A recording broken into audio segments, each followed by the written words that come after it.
So similarly is the case of, okay, so now if I do this, then I get something like this. So I get 42 here, I get 42 replaced here, I get 42 replaced here, I get 42 replaced here. At all these places I get 42 replaced.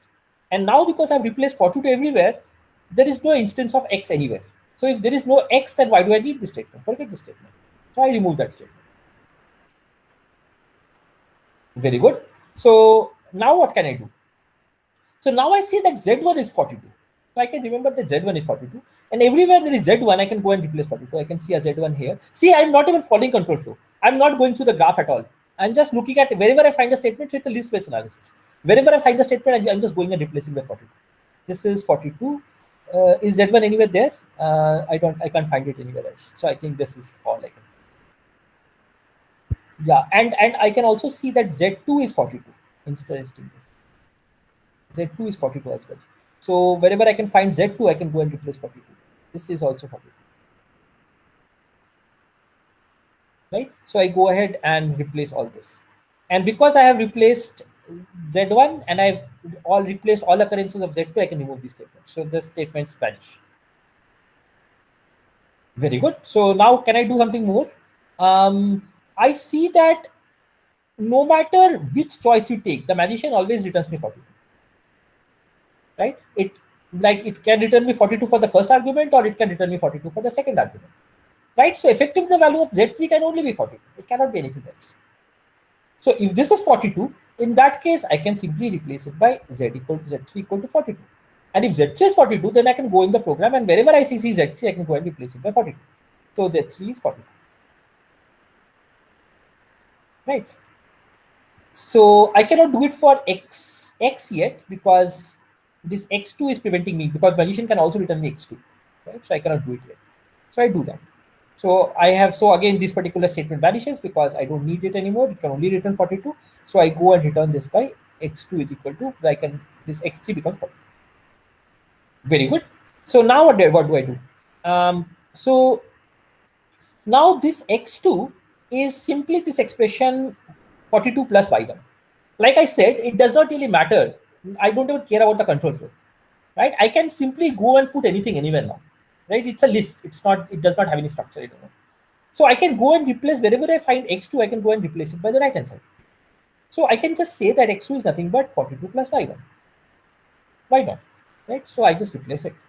Why not? I can do that. Once I've done that, so now what can I do? So these two basic blocks are gone. Why do I need to keep these basic blocks if I'm not even executing any instruction there?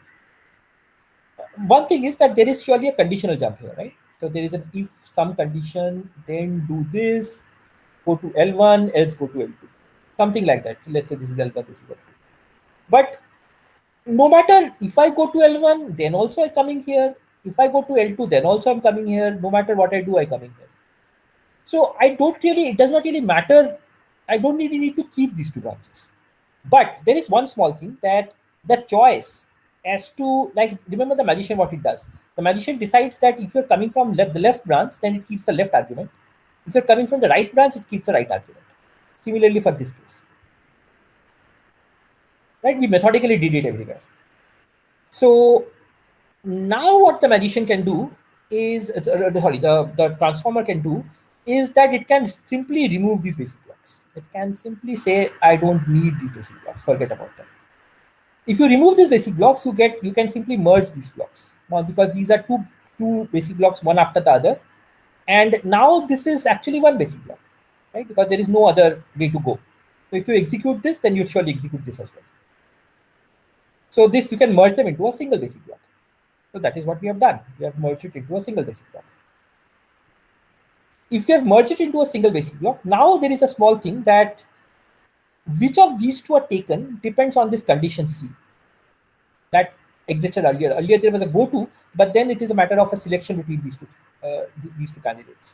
So in some sense, I can actually write it as a conditional statement, as a ternary operator. So I can say if the condition holds, then you take the left argument, else you take the right argument for X3. Then I can say that, then I can go and wherever in the program X3 occurs, I can go and replace it by X3. So that is what we have done. And we replace, and wherever there is a y1, I can go and replace it by input. So the whole program becomes this. Program becomes that print if the condition is true, then input plus 42, else print 42, and the second argument print 42. So you see how the analysis moves so nicely when you have SSA. I did not even bother about how the control was flowing. I did not use anything from the control program. I just went about replacing the names by their corresponding expressions. And you showed us, you got this analysis.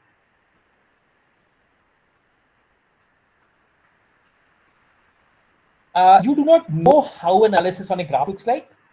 And I know Khedkar sir will actually take quite amount of time to really set up the framework.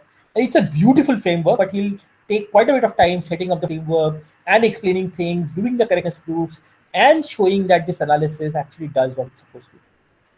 It is quite non-trivial. It is quite sophisticated and very complicated. But this analysis you saw was much simpler than, I mean, you will see that it will be much simpler than what Khedkar sir will present on Monday. Did you sort of get an idea of how did it go? Any questions regarding this? Is it the reason why we assume infinite number of registers in NLVM IR or any other IRs as well? No, that has nothing to do with that. You have infinite number of registers because you have infinite number of variables. So you can have as many variables in the program, and then I don't have to really assign register. I mean, you can think of every variable as being one register. In fact, you get more variables because of temporaries that get inside. So it only says that I don't care about the actual machine architecture at the moment. Remember, I started saying that this is a machine independent optimization or machine independent phase. So I do not care about how many registers my machine has. That is all. Okay. Right? But in some senses, just to get back to your question, you can think of every renamed name as a virtual register. In fact, LLVM does that. LLVM uses that terminology. So each of these renamed names basically is referred to as a register, as a virtual register. Yes, that's why I was asking. Yes, that is what it says. So it's a notation. It's just a definition. But every renamed variable is a register. It's not that why you need it. You need it because you don't want to do a register allocation at this moment. You can do a register allocation much later after you have done the more sophisticated analysis. You just want to delay that allocation for later. That's the reason you just have virtual registers. Now, there are two questions I have not answered.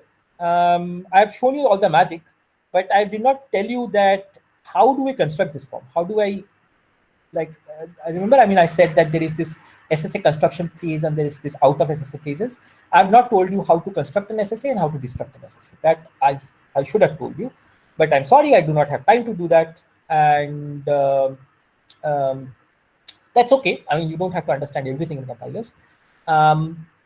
So like this is the SSA construction part. So SSA construction has basically two questions: that where do you insert? First question is, where do you insert field nodes? Any answer? Any idea as to where do you think you should insert field nodes? At least a trivial answer to this. Probably where the branching merges.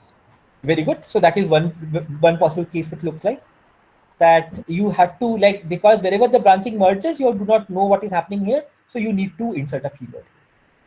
But see the case for Y.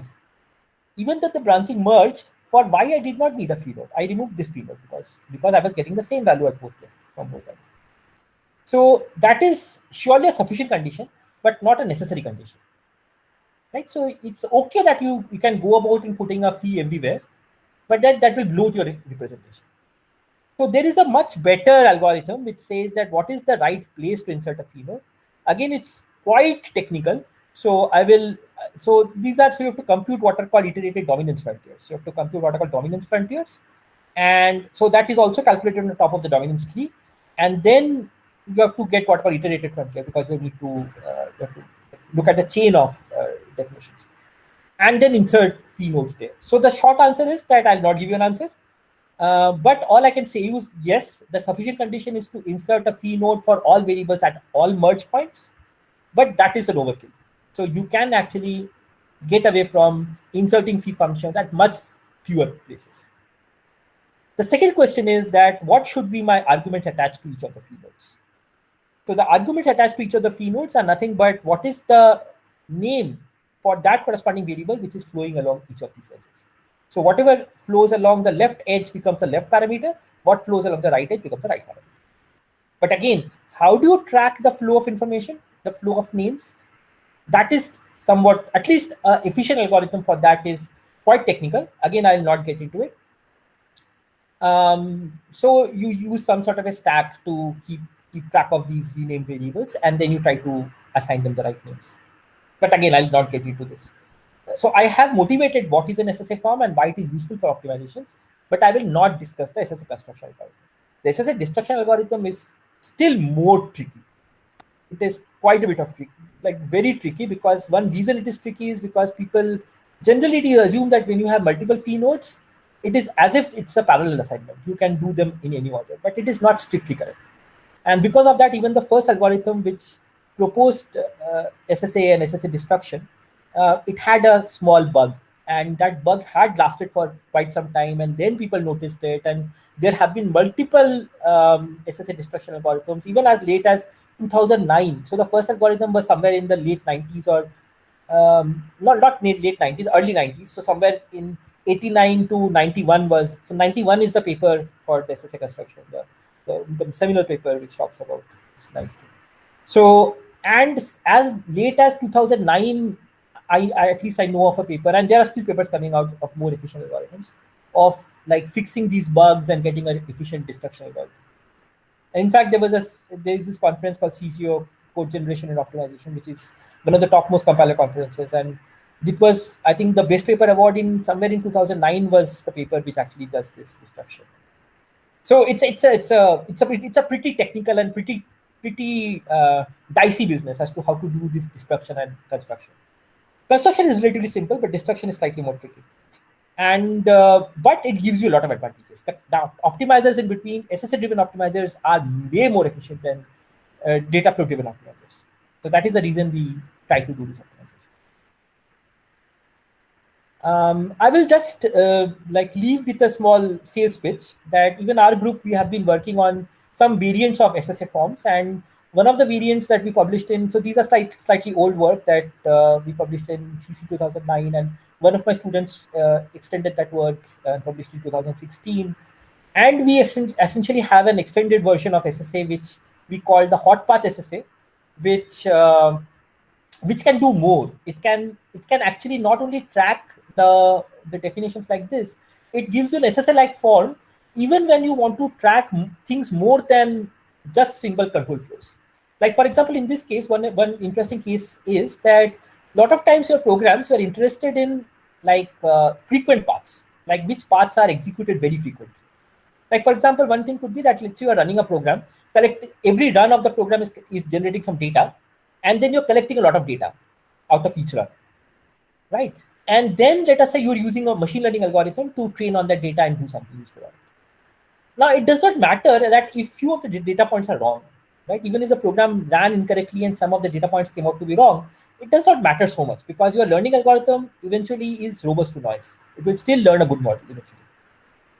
So, in fact, so this is a very simple case I'm putting across, but then there can be more interesting cases where people do this. You can actually predict that the program will do something like this, create a very efficient version of the program which will run across the fast versions, across the fast execution or the most common cases. And if at all, sometime you get to a slow execution, then the system will detect it and then try to retry a slower version. Right? So there are algorithms which can do such things. So that is why it is important so there are optimizers which can do such optimizations, and to drive them, we need an SSA-like form. So we did not have an SSA-like form for the cases, and it becomes very, very tricky to do that. Because it is not just earlier, if you do a data flow graph-driven analysis, you need the control flow graph and you need the 3 address code instructions. But if you're doing such an analysis, you also have to need the frequent path information, which are the most frequent paths. So what we did is that we collapsed these 3 into a single representation, which is again a list-like SSA representation, which we call the HPSSA form. And the trick to do that was to essentially come up with, like you have phi nodes, to come up with something called tau nodes. And what these tau nodes do is they essentially keep track of information that is coming across frequent paths. Like for example, in this case, it is saying that I know that the total information coming to it is x3, which is could be either x1 or x2. But then I know, so this red line is the frequent path. But I know that most of the time the information coming is x1. Like this branch will execute very, very infrequently, and it is very unlikely that you will ever get x2 coming in.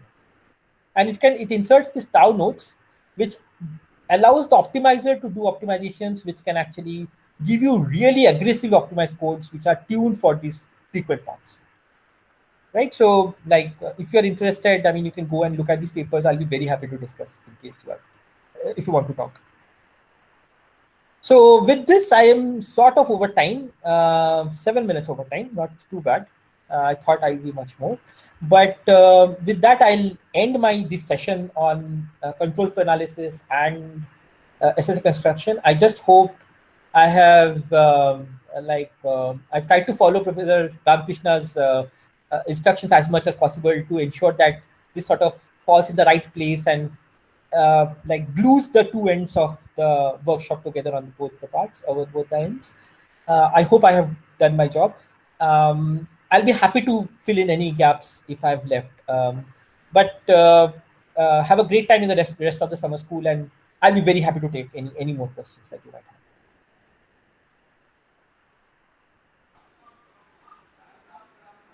Thank you very much, Professor Subhajit. Very nice, very enlightening talk. Let's wait for some questions. I had a question, like just to understand all the optimization that we did in the constant propagation thing, like converting it into ternary and then like replacing everything. There's algorithm for all of these, right? Like no, so here I did not even follow any algorithm. I mean, what the algorithm I followed was simpler replacement. I just said go and replace it. The algorithm was that you have x1, right? You go and replace x1 by its RHS wherever you can. That's it, nothing else. yeah, that's fine, but like conversion from an if loop to the ternary thing. That can be a pattern match. That can simply be a pattern match. That's just a pattern, right? Okay. So there are such optimizations which are called like, well, it's done low level code. It's done in sort of what are called people optimizations, and even at the higher level you can do it. I mean, in fact, there are other. You will actually do some of these optimizations in the next week anyway. But most of the time, I have not relied on any sophisticated analysis or any sophisticated algorithm for this optimization. These are mostly pattern matching and replacing. That's all I used. Yes, understood. And for the phi thing, like the compiler basically understands the meaning of phi, like in the backend it has to interpret. Yes. Okay. Thank you so much.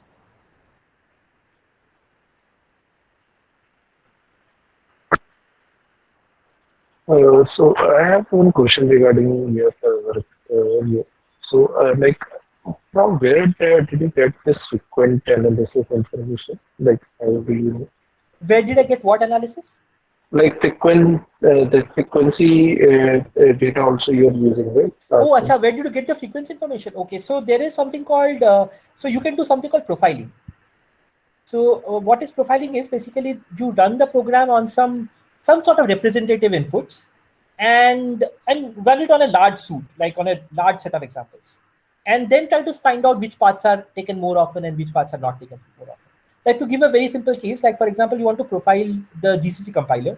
So you can take a lot of C code and you can just pass it to the GCC compiler and try to find out which parts are more heavily executed, which parts are less heavily executed. One very common case is, for example, error cases, right? Error cases are generally very infrequently executed. They are not executed very often. It is very unlikely that you will get an error. Like for example, your AC's thermostat, right? It also has it says that, okay, if there is overheating, then switch off, right? But how many times is that code executed? It is very unlikely that it is executed a lot of times. You see that, right? So there is always, any program has these frequent paths and infrequent paths, and you can do this profiling to find out which paths are frequent. So just I'll follow.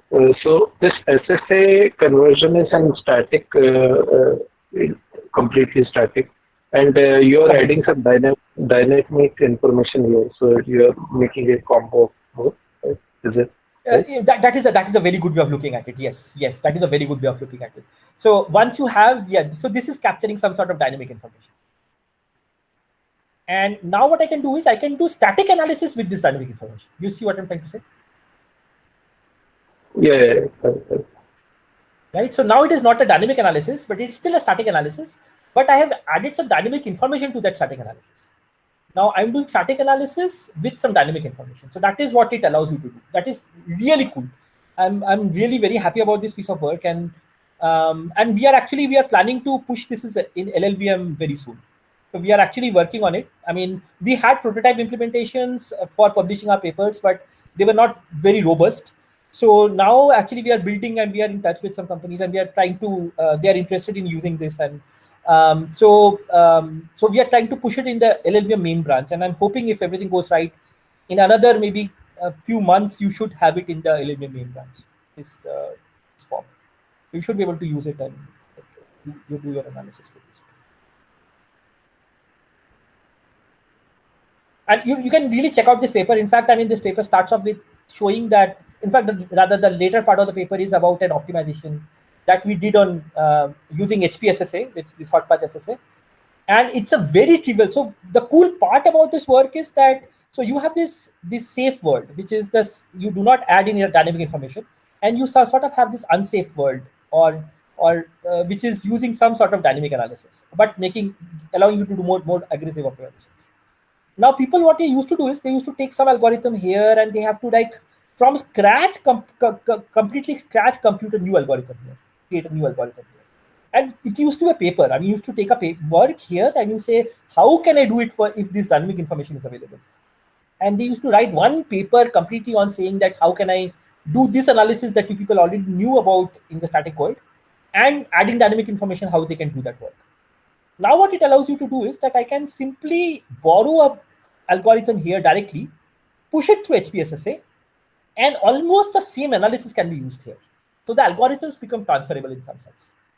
So of course, there is a small tweaking you have to do. You have to do some small business. You have to handle this tau node separately. So those things have to be done slightly. So in fact, the paper, especially this paper, talks about that. I mean, it says that how we took one very common analysis in the safe domain, and with a very small tweaking, we were able to make it into a speculative analysis, which could make use of this dynamic information. And I'm not lying. I wrote that thing in half a day. Like in an afternoon, I sat back and wrote this whole analysis myself and implemented it within a compiler. So it is that easy to do. So I already had an implementation of the original algorithm in the compiler, which was working on the safe information without any dynamic information. And I already had the implementation of HPSSA, which I'd already built. And it took me one afternoon to write a new analysis, which can also take care of this, make use of this dynamic analysis. So that is why it is pretty cool that it can do that. So that's what I'm putting a shameless plug, but I just look out for it, just check it out. I'm hoping that very soon we will be able to, like, we have a couple of interns currently working on building it into LLVM. If everything goes right, we should be able to push it into the main branch.